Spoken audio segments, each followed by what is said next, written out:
Hello friends, कैसे हो आप सभी लोग। आई होप कि सभी बहुत अच्छे होंगे और सभी की सीटेट की तैयारी बहुत अच्छी चल रही होगी। तो आज हम सीटेट की तैयारी में, जैसे कि हमारे पार्ट 1 में हमने सीडीपी और पेडागोजी के कुछ वन लाइनर कंप्लीट किए थे, तो आज हम सीडीपी के कुछ वन लाइनरों को कंप्लीट करने वाले हैं जो कि मोस्ट इंपॉर्टेंट हैं और आपके एग्जाम के पॉइंट ऑफ व्यू से बहुत ज़्यादा इंपॉर्टेंट रहने वाले हैं। ये ऐसे वन लाइनर हैं जो कि आपके प्रीवियस ईयर के पेपर फर्स्ट और पेपर सेकंड दोनों ही सीटेट में पूछे गए हैं। तो मोस्ट इंपॉर्टेंट वन लाइनरों में आज हमारा सबसे फर्स्ट क्वेश्चन है, वो है अवस्था विशेष के आधार पर ही हमें किसी बालक को युवा या वृद्ध कहना चाहिए। यानी कि अवस्था के आधार पर ही हमें किसी भी बालक को युवा या फिर वृद्ध कहना चाहिए। ये वाला कथन किसके द्वारा दिया गया था? तो ये कथन था फ्रॉबेल का। उसके बाद नेक्स्ट क्वेश्चन है, सफल एवं प्रभावशाली शिक्षा अधिगम प्रक्रिया के लिए आवश्यक है। यानी कि सफल और प्रभावशाली जो शिक्षा है वो अधिगम प्रक्रिया, यानी कि जब एक बालक कोई भी चीज को सीखता है तो उसके लिए एक अच्छी शिक्षण प्रणाली का होना आवश्यक है। तो शिक्षण अधिगम सामग्री का प्रयोग और शिक्षा मनोविज्ञान के सिद्धांतों का प्रयोग। अगर हम किसी भी बालक को, सबसे पहले हम ऐसे समझते हैं कि अगर हम किसी भी बालक को कोई भी चीज सिखाना चाहते हैं और उस चीज को सफल बनाना चाहते हैं कि बालक ने जिस उद्देश्य के लिए पढ़ाई की है, तो उसके लिए हमें सबसे पहले शिक्षण अधिगम सामग्री का यूज करना होगा। यानी कि जो हमारे टीचिंग लर्निंग मटेरियल होते हैं उनका यूज करना होगा। और उसके बाद में शिक्षा मनोविज्ञान जो होती है, इसका पूरी तरह से हमें ज्ञान होना चाहिए, उसके सिद्धांतों के बारे में पता होना चाहिए कि हमें बालक को किस प्रकार से चीजों को पढ़ाना है। तो उसी के बाद में जो हमारी शिक्षण अधिगम प्रक्रिया है, यानी कि जो शिक्षा अधिगम प्रक्रिया है वो प्रभावशाली बन सकती है, सफल बन सकती है। उसके बाद नेक्स्ट क्वेश्चन है, बच्चों के विकास से संबंधित निर्माण और खोज का सिद्धांत किस विद्वान ने दिया था? यानी कि बच्चों के विकास में, यानी कि जो बच्चा है उसके डेवलपमेंट में निर्माण और खोज का जो सिद्धांत है वो किसके द्वारा दिया गया है? तो जीन पियाजे महोदय के द्वारा दिया गया है। जीन पियाजे ने बालक को निर्माण और खोज का सिद्धांत दिया है। उसके बाद नेक्स्ट क्वेश्चन है, लोरेंस कोहलबर्ग द्वारा प्रतिपादित नैतिक विकास के सिद्धांत के अनुसार पूर्व नैतिक अवस्था की अवधि क्या होती है? यानी कि जो लोरेंस कोहलबर्ग हैं उन्होंने अपना नैतिक विकास का सिद्धांत दिया है। इसके कितने चरण बताए हैं? तो इसमें इन्होंने 3 चरण बताए हैं। यानी इन 3 चरण को उन्होंने 6 अवस्थाओं में बांटा है। इसमें जो पूर्व नैतिक अवस्था है, जो बालक की पूर्व नैतिक अवस्था है, इसे उन्होंने जन्म से 2 वर्ष की आयु तक रखा है। उसके बाद नेक्स्ट क्वेश्चन है, बुद्धि का पदानुक्रत संरचना का सिद्धांत किसके द्वारा दिया गया है? मोस्ट इंपॉर्टेंट क्वेश्चन है। फिलिप बर्नन के द्वारा इस सिद्धांत को दिया गया है। किसके द्वारा दिया गया है? फिलिप बर्नन के द्वारा। उसके बाद नेक्स्ट क्वेश्चन है, बुद्धि का एकीकृत संरचना का सिद्धांत किसके द्वारा दिया गया है? यानी कि बुद्धि में एकीकृत संरचना का सिद्धांत किसने दिया है? जेपी गिलफोर्ड के द्वारा दिया गया है। उसके बाद नेक्स्ट क्वेश्चन है, ईर्ष्या की भावना कौन सी अवस्था में पैदा होती है? यानी बालक जो है वो ईर्ष्या की अवस्था में आ जाता है, एक दूसरे से ईर्ष्या करने लगता है। तो ये अवस्था किस एज में आती है? तो बाल्यावस्था में। जब बालक बाल्यावस्था में होता है तो उसमें ईर्ष्या की भावना का विकास हो जाता है। उसके बाद नेक्स्ट क्वेश्चन है, स्वप्रेम यानी कि खुद से प्रेम करना, अपनी वस्तुओं से प्रेम करने की अवस्था कौन सी होती है? तो ऐसी अवस्था जिसमें बालक खुद से प्यार करता है और अपनी वस्तुओं से प्यार करता है। तो शैशवावस्था में ऐसा करता है बालक। जब बालक शैशवावस्था में होता है तो उसमें स्वप्रेम की भावना जागृत होती है, वह अपनी वस्तुओं को अत्यधिक प्यार करता है। उसके बाद नेक्स्ट क्वेश्चन है, सामाजिकता नापने की विधि स्केल कौन सी है? यानी कि जो सामाजिकता नापने की विधि है, यानी कि जो इसकी स्केल है वो कौन सी है? तो सोशियोमेट्री बोला जाता है, जिसको समाजमिति विधि बोला जाता है। क्या बोला जाता है? समाजमिति विधि बोला जाता है। उसके बाद नेक्स्ट क्वेश्चन है, सोशियोमेट्री स्केल का निर्माण किसने किया था? जो समाजमिति विधि है इसका निर्माण किसके द्वारा किया गया था? तो डॉक्टर एडलर के द्वारा किया गया था। सोशियोमेट्री स्केल का जो निर्माण है वो किसके द्वारा किया गया? डॉक्टर एडलर के द्वारा किया गया था। उसके बाद नेक्स्ट क्वेश्चन है, डॉक्टर एडलर ने कितनी क्रियाओं के आधार पर सामाजिक परिपक्वता को नापा था? यानी कि जो डॉक्टर एडलर हैं उन्होंने कितनी क्रियाओं के आधार पर सामाजिक परिपक्वता को नापा था? तो 117 सामाजिक क्रियाएं बताई थी जो जन्म से लेकर किशोरावस्था तक चलती हैं। कब तक चलती हैं? जन्म से लेकर किशोरावस्था तक चलती हैं।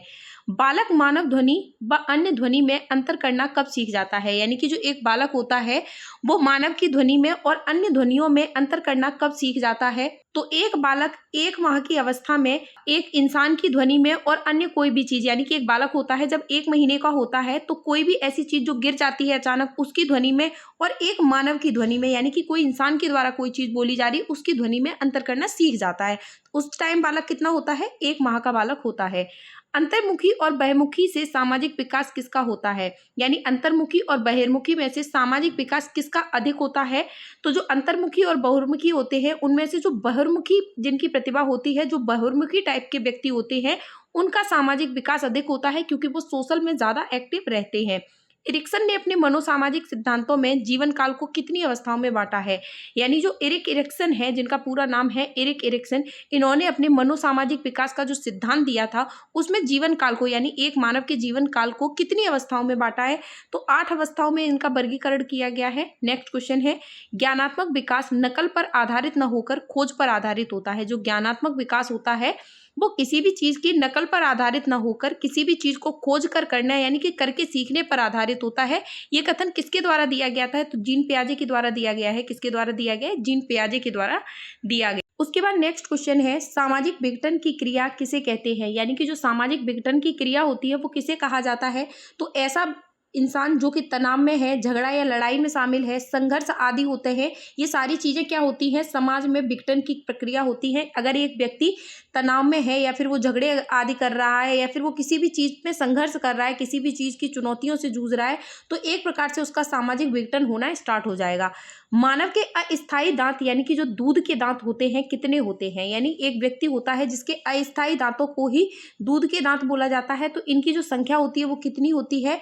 20 होती है। कितनी होती है? 20 होती है। मानव के स्थायी दांतों की संख्या कितनी होती है? तो ये आपकी होती है 32। कितनी होती है? 32 होती है। उसके बाद नेक्स्ट क्वेश्चन है, किशोर अवस्था में दांत कितने आते हैं? तो किशोर अवस्था में जो दांत होते हैं वो 4 दांत आते हैं, जिन्हें कि अकल दाढ़ भी कहा जाता है। यानी कि ये जब बालक किशोरावस्था में पहुंच जाता है उस टाइम पे आते हैं। उसके बाद है, मनुष्य की संरचना कितने गुणसूत्रों से हुई है? यानी कि एक मनुष्य है जिसकी जो संरचना है यानी कि जो एक मनुष्य का निर्माण है वो कितने गुणसूत्रों के मिलने से हुई है? तो 23 गुणसूत्रों के मिलने से होती है। यानी कि 23 जोड़े गुणसूत्र होते हैं। 23 एक होते हैं और फिर 23 एक होते हैं।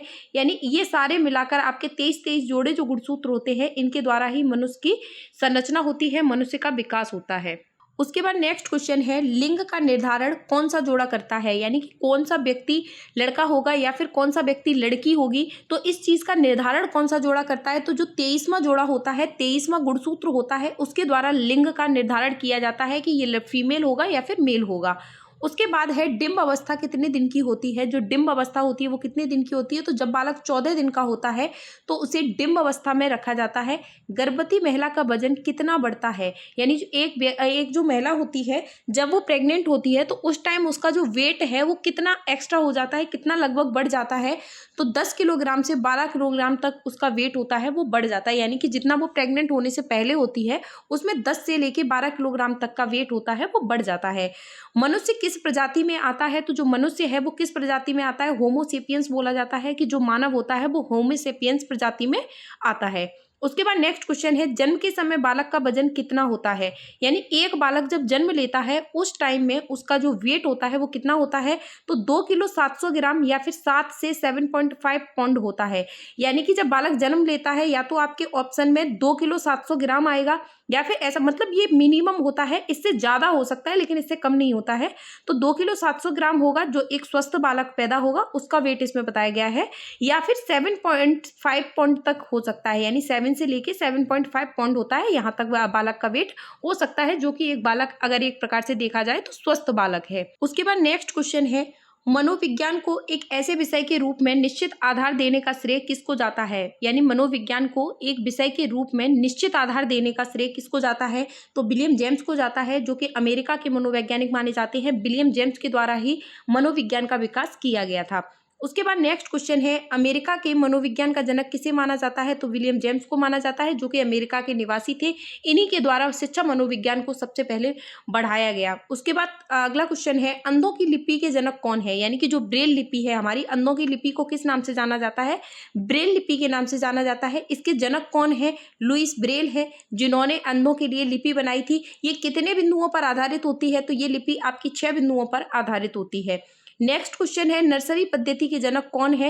यानी कि जो नर्सरी पद्धति है इसके जनक किसको माना जाता है? मारिया मॉन्टेसरी को जाना जाता है। इनकी इस नर्सरी पद्धति को एक प्रकार से मॉन्टेसरी विधि भी बोला जाता है, जो कि इनके नाम के ही आधार पर रखी गई है।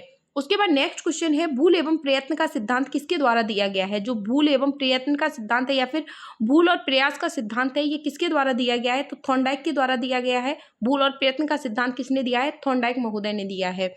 आज के लिए हमारे CTP के 1 लाइनर क्वेश्चनों में फिलहाल इतना ही। Thank you.